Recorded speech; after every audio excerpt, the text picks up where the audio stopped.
Segundo grado de Formación Comunitaria. Tercera parte. La acción santificadora de la Iglesia. Curso de vida interior, la buena cosecha, contenida de las lecciones 14 a la 19. Lección número 19. La realidad interior al exterior. La vida cristiana se exterioriza por medio de signos propios. Sabemos por experiencia que en la vida ordinaria no todo lo que sucede en nuestra presencia lo podemos ver, ni oír, ni oler, debido a que existen nuestros sentidos que tienen un límite de percepción y que además existen circunstancias en que elementos ajenos a nosotros contribuyen a engañar nuestros sentidos. La limitación de nuestros sentidos hoy se demuestra fácilmente. Los rayos ultravioletas del sol queman terriblemente durante un día nublado de viento frío, de suerte que el que se expone a la intemperie por largo tiempo, engañado por las apariencias que indican frescura, puede tostarse sin sentirlo. Las ondas sonoras de alta frecuencia no son perceptibles por el oído humano, que tiene un límite, por lo que en ocasiones un animal doméstico puede acusar intranquilidad porque él ha oído sin que su amo haya escuchado nada. Es que el poder auditivo del animal sobrepasa al hombre. Es común el conocimiento del radar, invento que permite captar la presencia de objetos que se hallan fuera de la visión humana. Ese invento surgió por la observación de los murciélagos que en plena oscuridad seguían, no por la vista que resulta inútil por la falta de luz, sino por el eco de sus silbidos, que en acción de regreso a ellos les muestra la proximidad o lejanía de un obstáculo a su vuelo. De este mismo modo, queda demostrada la limitación de los sentidos y la posibilidad de ser engañados por ellos. El espejismo es un fenómeno de desviación de la luz que nos hace sentir que lo visto por nosotros se encuentra en una dirección que no es la verdadera. Cuando hundimos en el agua un palito, nos parece ver que éste se ha quebrado exactamente en la superficie líquida para tomar diferente dirección por debajo del agua. Nuestros sentidos, pues, no son de fiar del todo. Hay a nuestro alrededor, aún en el ambiente material que nos rodea, cosas que no vemos, situaciones que no percibimos, sucesos que no podemos contemplar y que porque no podemos ver todo, percibir todo, contemplar todo, acabamos por decir que no lo podemos entender. Pero no es del todo así. Si pudiéramos captar con nuestros sentidos todas esas cosas y acontecimientos que se nos escapan, sí que podríamos entender mucho de ello, como lo entienden los científicos auxiliados por aparatos que les ayudan a percibir. Y de este modo, cada vez que se van entendiendo más y más cosas conforme se adelantan en la construcción de aparatos auxiliares. Pues bien, eso también sucede en nuestra vida ordinaria, ligada necesariamente al ambiente material que nos rodea. Pero existe también en la vida espiritual, sobrenatural, en la cual nuestros sentidos físicos son absolutamente inútiles, porque no fueron formados para percibir, sino lo material y físico. De aquí que existan muchas personas que queriendo llegar a percibir cosas del campo del espíritu, del mismo modo que las del campo material, al no poder hacerlo por medio de los sentidos, adopten la posición muy cómoda de negar que existan los valores superiores. Tales personas son los que se llaman incrédulos, racionalistas, etc., a todos los cuales es común el principio de que solo creen lo que entienden, como si por el hecho de no entender una cosa, ésta pudiese dejar de existir. En todas las épocas existieron personas que vieron las cosas, los valores espirituales así. Por otra parte, también existieron siempre los del otro extremo, los que, al no poderse explicar determinados hechos, los atribuyeron cómodamente a un origen sobrenatural. Son los que se dicen supersticiosos, crédulos, para los cuales todo aquello que se escapa al dominio del hombre es sobrenaturalizado con deformación de las ideas religiosas, dando origen a múltiples errores. Entre estos extremos se encuentra la verdad de la vida espiritual, con presencia cierta de Dios entre los hombres, dispensando sus gracias, luces y motivación para que podamos avanzar por el camino de la perfección. San Pablo recomienda a los Corintios en su segunda carta, capítulo 5, versículos 6 al 7, que se mantengan siempre llenos de buen ánimo, sabiendo que mientras habitamos en el cuerpo, vivimos lejos del Señor, pues caminamos en la fe y no en la visión. Palabra de Dios, te alabamos, Señor. Esto es que durante nuestra vida terrena solo contamos con los ojos de la fe para contemplar el misterio de Dios, mientras que viene esa otra vida en que el cuerpo ya no estorbará la visión beatífica. Del conocimiento por la fe, nos dice que es un conocimiento en ausencia, en tanto que la visión beatífica nos permitirá el conocimiento por la presencia divina. La epístola de San Pablo a los Hebreos, capítulo 12, versículo 14, hace un llamado a procurar conseguir obtener lo único necesario para llegar al conocimiento divino por la presencia, diciéndonos de esta manera: procurar la paz con todos y la santidad, sin la cual nadie verá al Señor. Palabra de Dios, te alabamos, Señor. Más aún, debemos procurar que esa santidad florezca en nuestros hermanos, pues añade enseguida en el versículo número 15 lo siguiente: poned cuidado en que nadie se vea privado de la gracia de Dios, en que ninguna raíz amarga retoñe ni os turbe, y por ella llegue a inficionarse la comunidad. Palabra de Dios. Te alabamos, Señor. ¿Cuánto importa, pues, la santificación de todos nosotros para llegar al conocimiento de los misterios de Dios? Con todo, nuestro conocimiento de los misterios divinos, a la luz de la fe, la esperanza y la caridad, durante nuestra existencia terrena, habrán de ser siempre imperfectos. Así nos lo dice San Pablo en su primera carta a los Corintios, capítulo 13, versículo 12, diciendo: ahora vemos en un espejo confusamente, entonces veremos cara a cara. Ahora conozco de un modo imperfecto, pero entonces conoceré como soy conocido. Palabra de Dios, te alabamos, Señor. Con todo, Dios, en su infinita misericordia, de cuando en cuando hace que ocurra un hecho extraordinario que nos permite entrever, percibir por nuestros sentidos físicos lo que de ordinario no percibimos. A estos sucesos extraordinarios les llamamos auténticamente milagros. De acuerdo con su providencia, Dios siempre está actuando en una naturaleza por medio de las causas intermedias, a las que nosotros solemos llamar leyes de la naturaleza. Pero Dios puede también, y lo hace, actuar en forma directa, por lo que un milagro es el efecto producido por Dios en forma directa sobre la naturaleza. No es necesario que exista un quebrantamiento de las leyes naturales. Es un efecto producido independientemente de los poderes y de las leyes naturales. Y de modo tal que se puede concluir que Dios mismo, quien está más allá de las leyes de la naturaleza, es causa inmediata y directa de tal efecto por haber actuado en forma directa e inmediata. Solo los milagros que se consignan en la Sagrada Escritura se consideran verdades de fe, por el hecho mismo de estar consignados en ella. Cristo prometió a sus discípulos la continuidad de los milagros en su iglesia.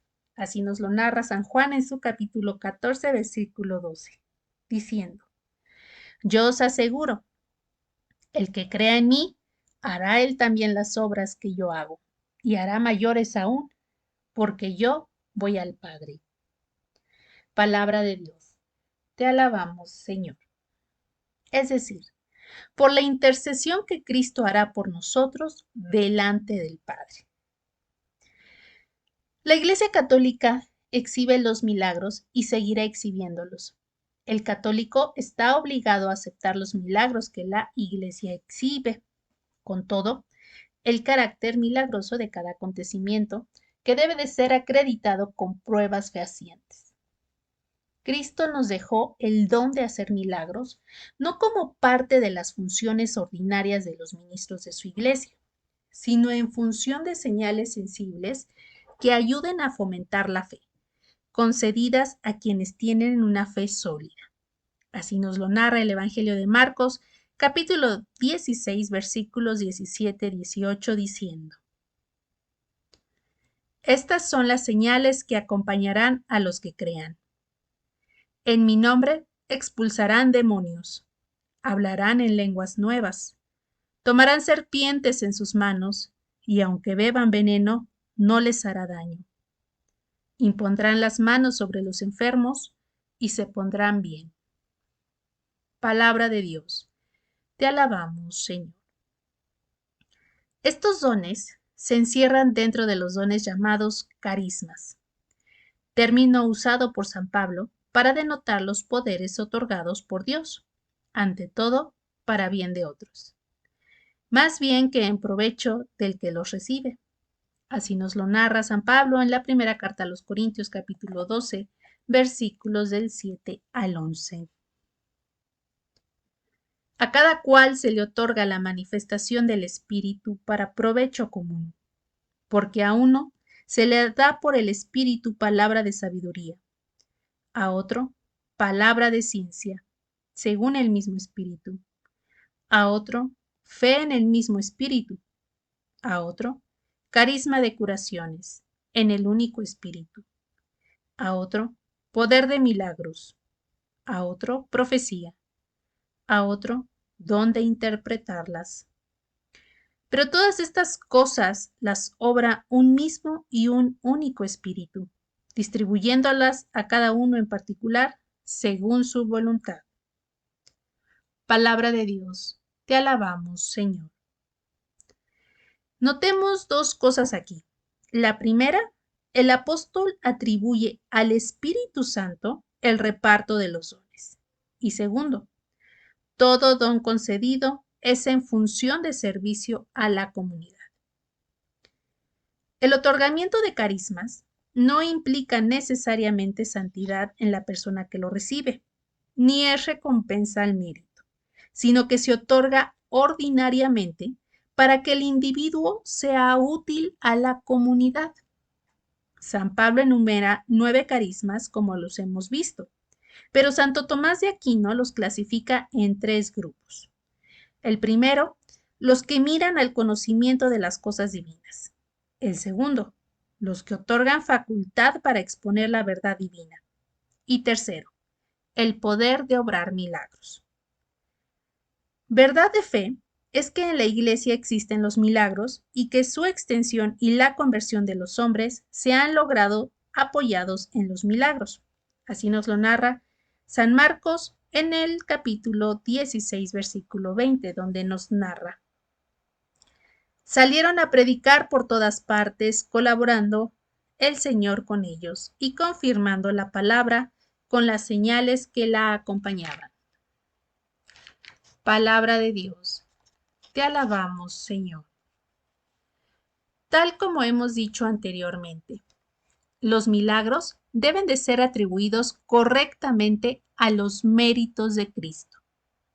Y así, San Pedro lo hace notar a los judíos en el libro de Hechos de los Apóstoles, capítulo 3, versículos 12 al 13, diciendo: Israelitas, ¿por qué os admiráis de esto?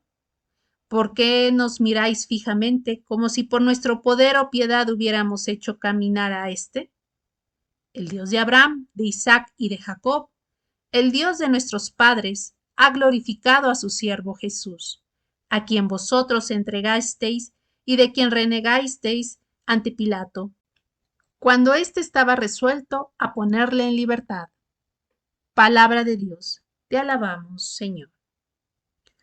Al ocurrir el milagro, no es preciso que exista un hecho contrario a las leyes naturales. Puede ser que el milagro consista en que en forma anormal o extraordinaria las fuerzas naturales actúen, como es la curación de un enfermo por medio de esas reacciones inesperadas del organismo y sus defensas. Incluso puede ser que en quien tenga el carisma de la curación simplemente realice la función de influir beneficiosamente en el organismo enfermo para que ocurran esas reacciones inesperadas. Para que exista el milagro, debe de existir su evidencia por medio de los sentidos, esto es, que por medio de la vista, etcétera, se perciba el milagro. Así, verdades de fe tales como la presencia real de Jesucristo en la Sagrada Eucaristía no son milagros, por cuanto lo que ahí ocurre no es perceptible por medio de los sentidos.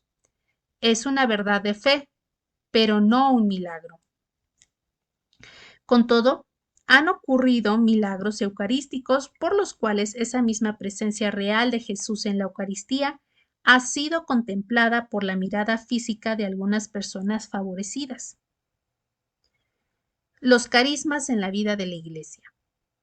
Entre las riquezas de la vida sobrenatural, que no son perceptibles a los sentidos, se encuentran los carismas, dones que Dios otorga a los miembros de la Iglesia, de quienes se sirve precisamente para ir construyendo esa misma Iglesia, por la que va realizando su plan de la salvación a través de los siglos hasta que Él venga. Los carismas en el cuerpo místico. San Pablo, en su carta a los Efesios capítulo 4, versículo 11 al 16, relata: en este pasaje se resume la doctrina paulina con respecto a la acción carismática, diciendo: Él mismo dio a unos ser apóstoles, a otros profetas, a otros evangelizadores, a otros pastores y maestros, para el recto ordenamiento de los santos en orden a las funciones del misterio, para la edificación del cuerpo de Cristo, hasta que lleguemos todos a la unidad de la fe y del conocimiento pleno del Hijo de Dios, al estado de hombre perfecto, a la madurez de la plenitud de Cristo, para que no seamos ya niños, llevados a la deriva y zarandeados por cualquier viento de doctrina, a merced de la malicia humana y de la astucia que conduce engañosamente al error.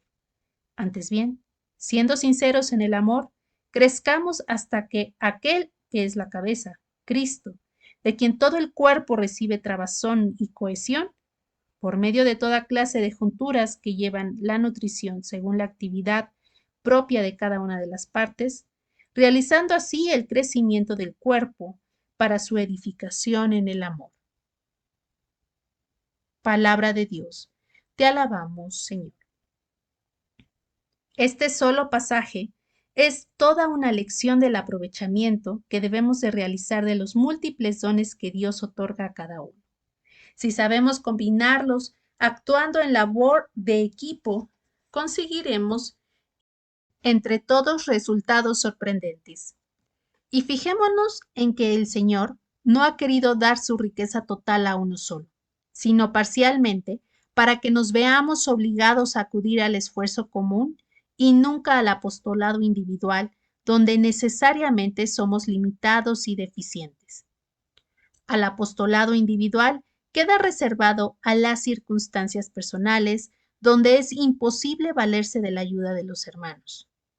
Este aprovechamiento de los carismas obedece naturalmente a planes organizados y a la dependencia de una jerarquía y la función de una autoridad. En la carta de San Pablo a los Colosenses capítulo 2 versículo 19, el apóstol critica a quienes pretenden actuar en forma aislada, sin orden ni concierto.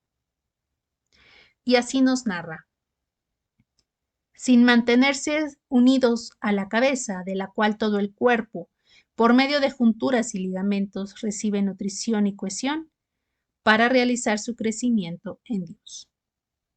Palabra de Dios. Te alabamos, Señor.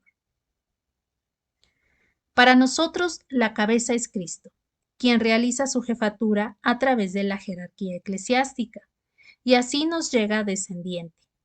De Cristo al Papa, de este al obispo, del obispo al vicario episcopal, de este al párroco, del párroco al capellán, de suerte que nosotros, colaborando con el párroco o capellán, estamos unidos a Cristo nuestra cabeza dentro de una delegación de una autoridad divina, que no vemos, pero creemos con toda la firmeza de nuestra fe. Estando a las órdenes del párroco, estamos a las órdenes de Cristo. Sometidos a la autoridad parroquial, estamos sometidos a Cristo, nuestra cabeza. Solo las dolorosas rupturas dentro de la línea de la autoridad nos obligarían a evadir al representante inmediato de ella para, en extrema situación, estar con el Papa, sucesor de Pedro, a quien fue conferida la inerrancia hasta el fin de los tiempos. Así nos lo narra San Lucas en el capítulo 22, versículos 31 al 32, diciendo: Simón, Simón, mira que Satanás ha solicitado el poder cribaros como trigo, pero yo he rogado por ti, para que tu fe no desfallezca. Y tú, cuando hayas vuelto, confirma a tus hermanos. Palabra de Dios, te alabamos, Señor. Es deber de nosotros orar, porque estos extremos nunca sucedan y la crisis de la autoridad no acontezca. De este modo, el principio de autoridad en la Iglesia cabe dentro de lo que no se ve, pero que ciertamente existe.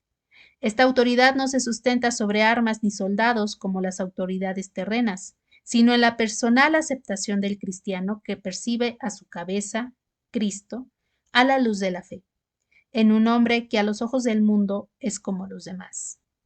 De este modo, en las lecciones sucesivas iremos descubriendo muchos otros valores de la vida sobrenatural escondidos al incrédulo, pero ciertamente existentes. Atentos a la acción divina del Espíritu, hemos de aceptar con humildad el misterio de Dios. Así San Pablo en su carta a los Efesios, capítulo 3, versículos 5 al 6 nos narra: misterio que en generaciones pasadas no fue dado a conocer a los hombres, como ha sido ahora revelado a sus santos apóstoles y profetas por el Espíritu, que los gentiles sois coherederos, miembros del mismo cuerpo y partícipes de la misma promesa en Cristo Jesús. Palabra de Dios. Te alabamos, Señor. Resumiendo, además de lo que podemos percibir por los sentidos, existen otros valores que solo son perceptibles a la luz de la fe. Esos valores se encuentran de lo que llamamos misterio de Dios y son integrantes de la vida sobrenatural. Bueno, queridos hermanos, hasta aquí nuestra lección. Veamos ahora nuestro cuestionario. Pregunta número 1. ¿Por qué es falso el razonamiento de algunos que dicen que solo creen en aquello que puede ver y entender? Pregunta número 2. ¿Por qué decimos que las cosas sobrenaturales solo se pueden percibir a la luz de la fe? Pregunta número 3. ¿Cuándo podemos decir con toda corrección que ha ocurrido un milagro? Pregunta número 4. ¿Qué es el carisma? ¿En qué consiste? ¿A quién se otorga por parte de Dios? ¿Qué fines ha de llenar el carisma? Pregunta número 5. ¿Por qué decimos que el principio de autoridad dentro de la Iglesia se encuentra entre las cosas que caen en el campo del misterio y de la vida sobrenatural? Ahora veamos un poco de vocabulario de esta lección. Palabra don. En el contexto bíblico significa una dádiva o un regalo o una habilidad sobrenatural concedida gratuitamente por Dios a través del Espíritu Santo a todos los creyentes. Estos dones son disposiciones permanentes para la santificación personal. Por eso recibimos los 7 dones del Espíritu Santo en el bautismo y se dan a todos para ser más dóciles a Dios. Entonces, estos dones nos acercan o nos dan la capacidad para poder acercarnos a Dios, tener la fe, practicar la caridad, practicar todos estos valores que Dios nos está enseñando. Entonces, son para puro provecho natural. A diferencia, tenemos los carismas, que de igual manera son esos dones extraordinarios y innumerables, puesto que no hay una clasificación como los primeros que sí son 7 dones. Estos son muchísimos y son dados también por el Espíritu Santo, son regalos de Dios de manera gratuita para el provecho y servicio común de la iglesia y de la comunidad. Entonces, vemos que igual son regalos, pero con otra característica, ¿verdad? Son para el servicio y la edificación exclusivamente de la iglesia. Estos regalos no se trabajan, no se merecen, sino que son distribuidos según la voluntad divina. La Biblia menciona diversas capacidades, a menudo que están agrupadas en 3 rubros: los ministeriales, los que son de servicio y de poder. Por ejemplo, como la enseñanza, la sabiduría, la fe, la sanidad, la profecía, las lenguas, la administración, entre otros. Por ejemplo, tenemos el don de enseñanza, que es aquel que capacita para comunicar las verdades de la Biblia eficazmente. También tenemos el don de lenguas, ¿no? Que es aquella comunicación de mensajes de Dios en lenguajes no conocidos, pero siempre van para la edificación del reino de Dios, y este don siempre tiene que ir acompañado, ya sea por la misma persona u otra en el mismo lugar, al mismo tiempo, el don de interpretación de estas lenguas. Si no van de la mano, si no están juntos, entonces no es un don del Espíritu Santo, ¿sí? Entonces hay que tener mucho cuidado en ello. El don de la ciencia, de la sabiduría, pues es aquel que la revelación le da para entender las situaciones o la voluntad divina a la persona. Entonces, así casi, ¿qué haría Jesús? Esa es una inspiración del Espíritu Santo y nos refiere hacia este don de ciencia y el de sabiduría, ¿no? Que son diferentes. Entonces, son regalos, son dádivas que siempre van a estar al servicio de Dios y también de la iglesia, ¿no? Entonces, esto es algo muy importante. No es para un beneficio propio, sino para este fin. También tenemos la palabra talento. El talento es aquella habilidad que uno va teniendo, ya sea de 2 formas. La primera, cuando nace, ¿no? Cuando decimos que, ay, es que yo soy bueno para cocinar, ¿no? Tengo el don para cocinar, o la verdad es que no tengo el don para cocinar, ¿no? Puede ser ese talento natural, nato, y también puede ser de otra manera, adquirido, que es como, por ejemplo, ¿no? Pues por eso vamos a la escuela, estudiamos un oficio, una carrera o algo, para tener esos talentos, para especializarme en hacer algo, ¿verdad? Al final, pues también, o sea, nos sirve de manera personal, pero también comunitario. Entonces, tenemos 3 tipos de dádivas, ¿no? O sea, eh, los dones que Dios nos da a través del Espíritu Santo, pero para santificarnos y para tener una relación con Dios, y es de manera personal, ¿sí? Y los adquirimos en el bautismo. 2, tenemos los carismas, regalos de Dios, gratuitos, y se nos van a dar para la edificación de la iglesia, el fortalecimiento de la comunidad, y siempre tienen que estar al servicio de la comunidad y bajo la dirección espiritual de un sacerdote, ¿verdad? Porque acuérdense que nuestra lección nos menciona el principio de autoridad en la jerarquía de la iglesia, que de alguna manera está visible a través de nuestros sacerdotes. Por ejemplo, podemos ver el ejemplo de muchos santos que tenían una dirección espiritual, ¿no? Por ejemplo, Santa Faustina Kowalska, con su director espiritual, que es quien propaga toda la devoción de la Divina Misericordia y la lleva al Vaticano.